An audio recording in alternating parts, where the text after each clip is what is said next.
Welcome to That's My Farm. I'm Katie Sawyer. Today we're visiting with Stacey and David Forshee on their farm and cattle operation in Cloud County. We're going to talk to the Forshees about their crop rotations, their hay business, technology in farming, their cattle operation, and Stacey's advocacy for agriculture. Stay tuned for more. That's My Farm.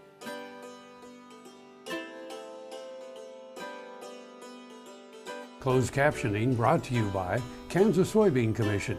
The Soybean Checkoff Progress, powered by Kansas farmers.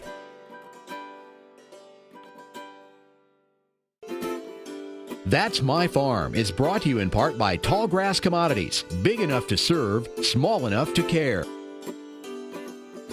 Welcome back to That's My Farm. I'm Katie Sawyer here with David and Stacey Forshee. We're on their farm outside of Delphos, Kansas in Cloud County. David, talk to me a little bit about your history in farming, kind of where you grew up in farming and then what you guys have going on today. Okay. Well, Forshees have been farming in Cloud County for 6 generations now, and Stacey and I would have started right out of high school when we were 18. Got involved in the farming operation alongside my dad, and we have tried to grow the operation. So Stacey and I have been farming for 24 years.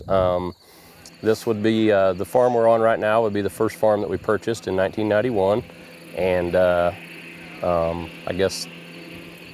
We're standing in a hay field, so talk to me about your hay operation and kind of, you guys sell hay to dairies, and what else do you do with the crop? Okay, we grow alfalfa for dairies and beef feedlots in Kansas, and you know, the obvious goal was to raise dairy hay every time, but if the quality is a little bit lower, it fits into a feedlot ration really well for beef cattle, and so we contract with some local feedlots and deliver alfalfa to those operations as well.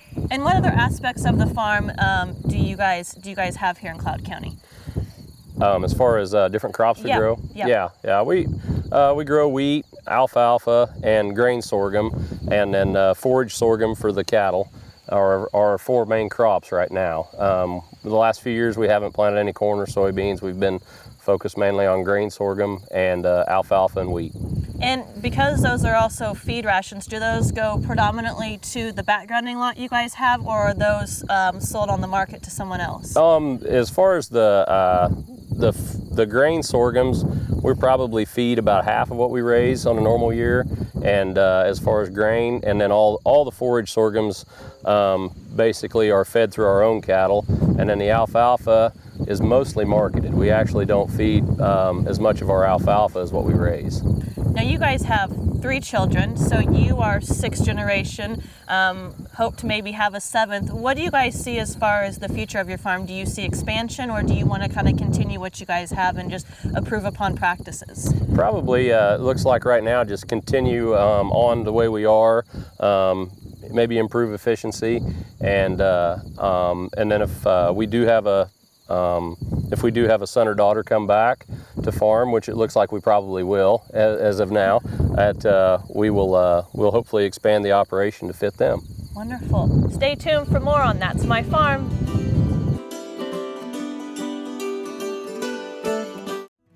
Hey, it's Dr. Dan here, inviting you to Animal Science and Industries Family and Friends Reunion. Whether you're an alumnus, a family member, or a friend like myself, I would encourage you to attend the Family and Friends Reunion on October 9th as a way to network, connect, or reconnect with friends of yours in your segment of the livestock industry. K-State has many traditions. Agriculture and football are at the top of the list. So I'll see you in Manhattan, Kansas on October 9th for the Animal Science and Industries Family and Friends Reunion. Buying a car shouldn't be this hard. And at Brown Chevrolet Buick in Wamego, it isn't. It's actually awesome.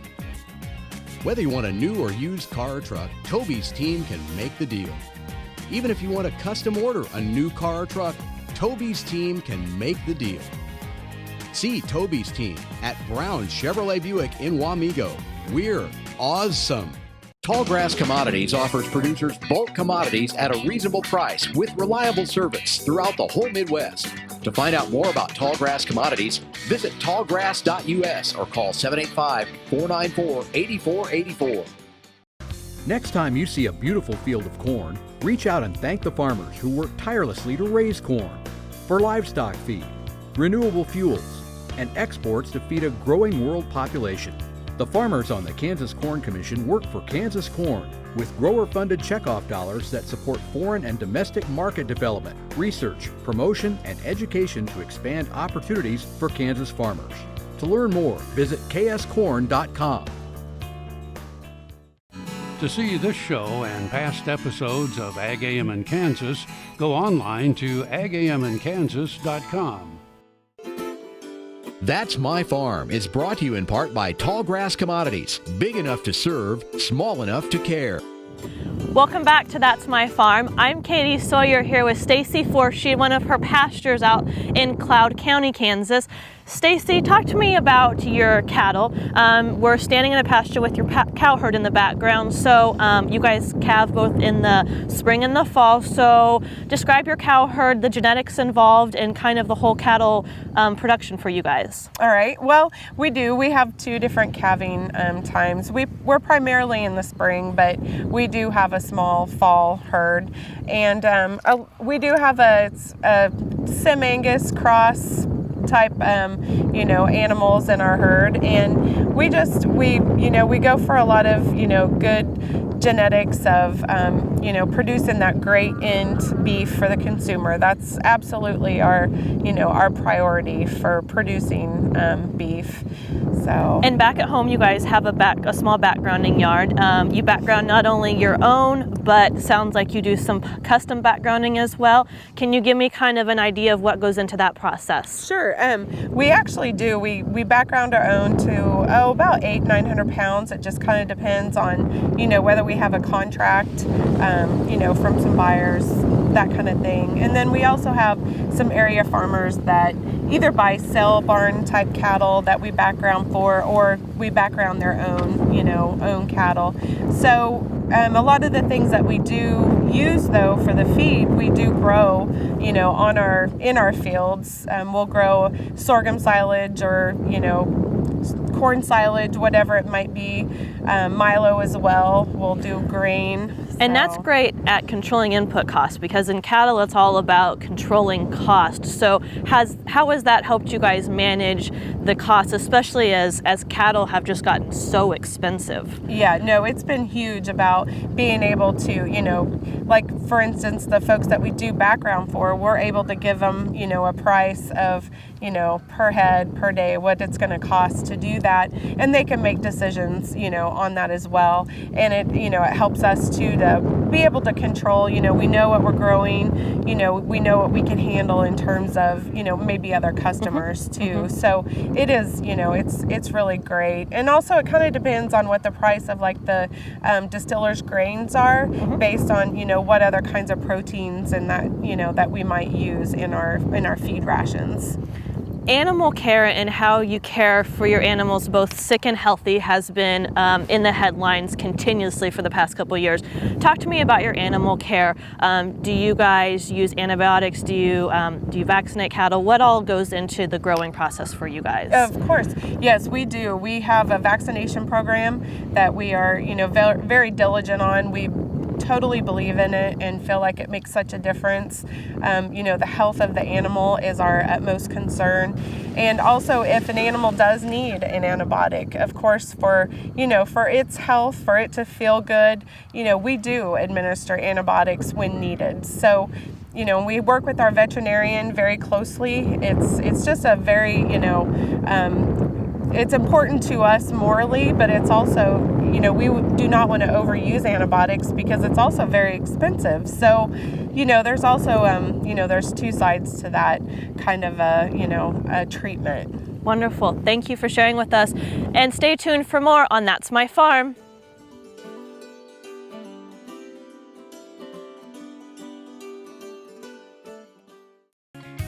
Heinen Brothers Ag Service understands the risk and rewards of farming As fourth-generation farmers themselves, they understand the importance of using the correct products on every acre. Farmers helping farmers. Hein Brothers Ag offers quality aerial and ground application, fertilizer, ag chemicals, and anhydrous ammonia. Call today at 800-760-4964 or find us online at heinenbrothersag.com. The Kansas Wheat Innovation Center in Manhattan is rediscovering ways to get improved varieties and new genetics in the hands of farmers faster. Grower-led and checkoff-funded research initiatives are bringing about positive change. This grassroots leadership provides a strong voice in Topeka and Washington, D.C. Now is the time to partner with Kansas Wheat in moving wheat forward. Kansas Wheat Commission and Kansas Association of Wheat Growers. Farmers investing in their future and yours. Log on to rediscoverwheat.org. Valley Vet Supply is devoted to providing information and professional quality products at reasonable prices. Valley Vet Supply. Watch Ag AM in Kansas online at agaminkansas.com. That's My Farm is brought to you in part by Tallgrass Commodities. Big enough to serve, small enough to care. Welcome back to That's My Farm. I'm Katie Sawyer here with Stacey Forshee on Forshee Farms in Cloud County, Kansas. Stacey, you are heavily involved. You're a mom, you're a farm wife, as well as a farmer. You're also involved in a lot of organizations. Talk to me about making it all work and time management and just fitting all the pieces together. Well, it's definitely not easy. You really just have to prioritize. You got to try to, get some stuff done before you go to different things. That's a lot of times, my husband, David, and I cannot be at the same functions just because one of us needs to be here on the farm, doing whatever we need to do at that time, especially taking care of cattle. That's one reason why sometimes you'll just see me or just see him, but it's just, it is a balancing act. In my time in my life right now, two of my girls are, they're in Manhattan, one's in college and one's working. So, that's one thing. My kids are older now, so I do kind of have just a little bit of a, more of a time to be able to go and, do things like Farm Bureau and be on the Booster Club, things like that. Now, you're currently on the board of Kansas Farm Bureau. You're in the current PALS class for American Farm Bureau Federation. What else are you involved in right now? And what are kind of some of the high points of what you're taking part in? Well, outside of Farm Bureau, or is that what? Yeah. Well, I'm an officer of our high school's booster club, which encompasses all activities. It's not just a sports type booster club. So we're doing a lot of things. We raise a lot of money for all the different clubs and activities in our school. So, with school just starting right now, we're pretty busy with that, having some, fundraisers and stuff like that. And that's great support for your local community. Yes. Because, not only is farming big on the agriculture, but you guys are also usually very rural-based, and so it's very vital to keep these small towns and these school districts that support them, going and keep your participation high. Yeah, that is right. And the other thing that we kind of started this last winter was a Women in Ag group with our with the River Valley Extension District, myself and 4 other women in our county with our extension district kind of put together this program, and we had it in Cloud this last winter, and we're looking at moving it to maybe like Republic County for next winter. And so we're involved in the planning of that next event right now, but it's something that I think's really benefited a lot of women in our county. Wonderful, great to hear. Stay tuned for more. That's My Farm.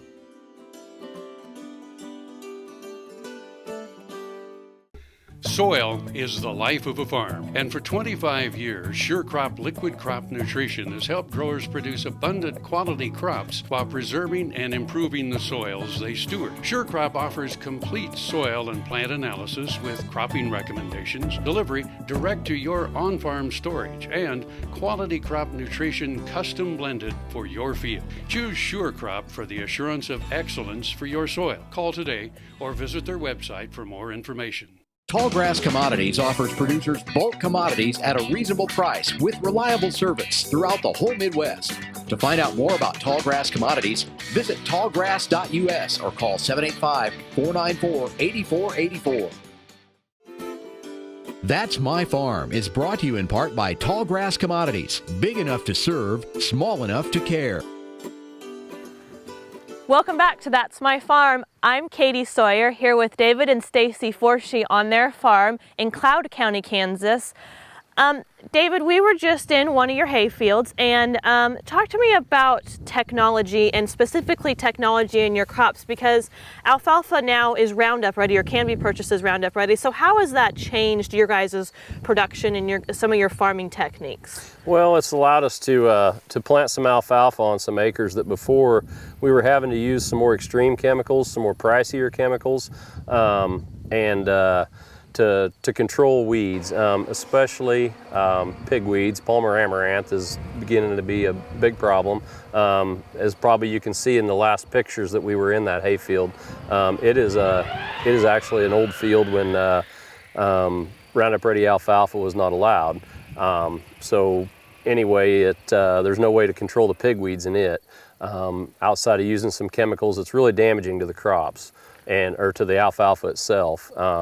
And that's just kind of allowed us to plant alfalfa on some acres that allows us to specialize a little bit, get back to alfalfa quicker, where before we would have to rotate longer and use other methods to clean the ground up. And standing in a sorghum field, and sorghum is not a GMO crop, so does not have some of those traits.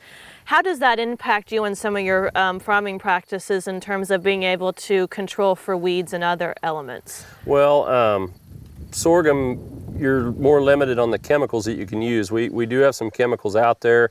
They're very reliant on pre-plant. And pre-plant, that means you put it down before you plant the crop, and it requires rain to incorporate the chemical into the top layer of the soil. And you know, the last few years we've really fought that. This field here, we had good control. We actually got rain the night after that we put the chemical down, and it incorporated well, and it worked well. But we have, some of the GMO crops that you can use, like corn and soybeans, you can come back over the top to control weeds after they've already germinated. And Stacey, as you talk to consumers and the general public through your advocacy works, GMOs have become a very hot button issue. So what have you done to educate consumers, and how are you spreading the message of the importance of GMOs on your crop and in your farming practices?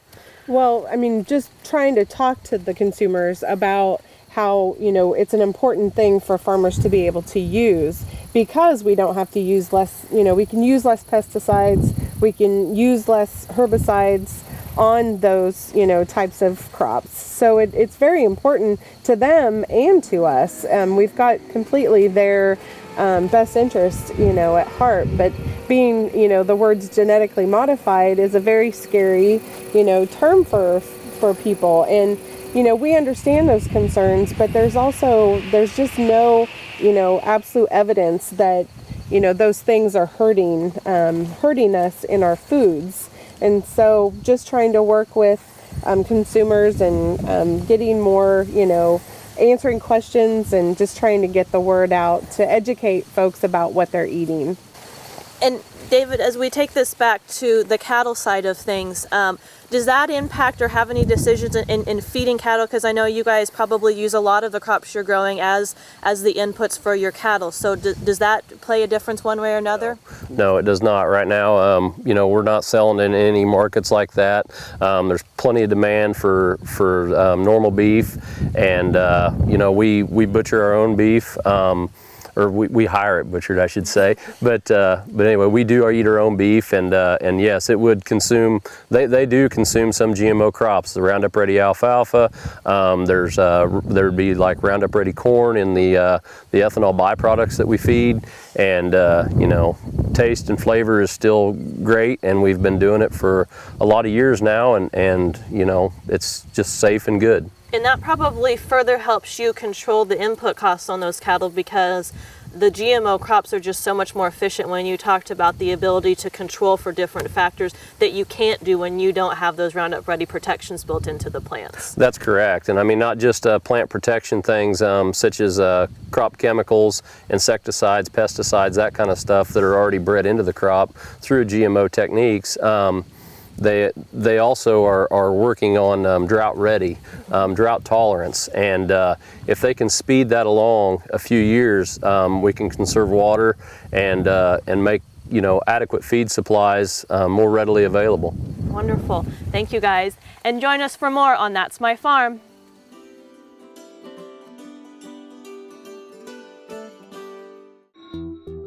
I'm a patient of the Kansas Regenerative Medicine in Manhattan. I had stem cell therapy in my hips and my left knee. My wife and I both are patients. We went down there the same day in November. Since then, my hips are feeling a lot better. I can work now most of the day if I want to. And before, if I worked in the morning, I was done in the afternoon, or if I worked in the afternoon, I was sure enough done for the rest of the day. No matter where, no matter why, the Veterinary Health Center at Kansas State University is committed to providing quality patient care to animals and exceptional customer service to their owners. From routine checkups to emergency and specialty care, our world-renowned specialists and experienced professionals are here to discover, to teach, and to heal. Let us know. How can I help? How can we help? Another gardening tip with Annette Jackson. Fall is a great time to plant trees, shrubs, and perennials. Root development this fall means more growth with less watering next year. For faster root growth, always use Fertilome Root Stimulator. It is the only stimulator which contains IBA rooting hormone. Use Fertilome tree and shrub food after the plant has been planted for a month. Save 25% now on Jackson's homegrown hardy perennials. Let Jackson's friendly staff help you select the best plants for your landscape. That's My Farm is brought to you in part by Tallgrass Commodities. Big enough to serve, small enough to care. Welcome back to That's My Farm. I'm Katie Sawyer here with Stacey Forshee on her family farm outside Delphus, Kansas. Stacey, in addition to all your involvement, you're also an advocate. And in fact, you were named to AgriPulse's 2014 50 Under 50 Advocates, which is a nationwide list, so congratulations. But talk to me about what you do and how you see advocacy. You know, you don't blog, but you do a lot of other things to really help spread the word about agriculture. So how did you get started, and what do you do today to kind of keep the word out there? Well, really, honestly, I got started through, Kansas Farm Bureau, being a board member and a county president. We had the opportunity to go to Washington, D.C. and to, visit with our legislators, and my, the feeling that they need to hear your story and about what you're doing on your farm just has, just resonated to me from there on out. And so I think that, being involved and telling everybody what you're doing every day on your farm or a particular day is just very important. And just the simple things I do, it may be Facebook, if it's, something simple as Facebook. Just like this winter, I showed a picture of a baby calf that had been born during the really cold night. And I had it in the, floorboard of our truck, trying to keep it warmed up. Well, it's something that, all ranchers do, all farmers and ranchers do. But, folks in the city don't quite, they think that, their kids are like, oh my gosh, you yell at me when, I get in the car with my feet dirty and they have a baby calf, in their truck. But it's just, taking care of them. But we take that for granted in agriculture because we think that everybody knows that we're doing things well and that we're taking care of things. So just something very simple is putting a picture, with an explanation, something like that. I've also had the opportunity to go to D.C. several different times in the last year. One was with Representative Mike Pompeo to do a national and state press conference with him on the GMO labeling bill. So I just had the, the face of the farmer and the mom and told my story about, GMO crops and why it's important to us. So those were, I guess, some recent things this year that I've done. Wonderful. Well, thank you for all the work you do on behalf of agriculture, and thank you for joining us on That's My Farm. We'll see you next week.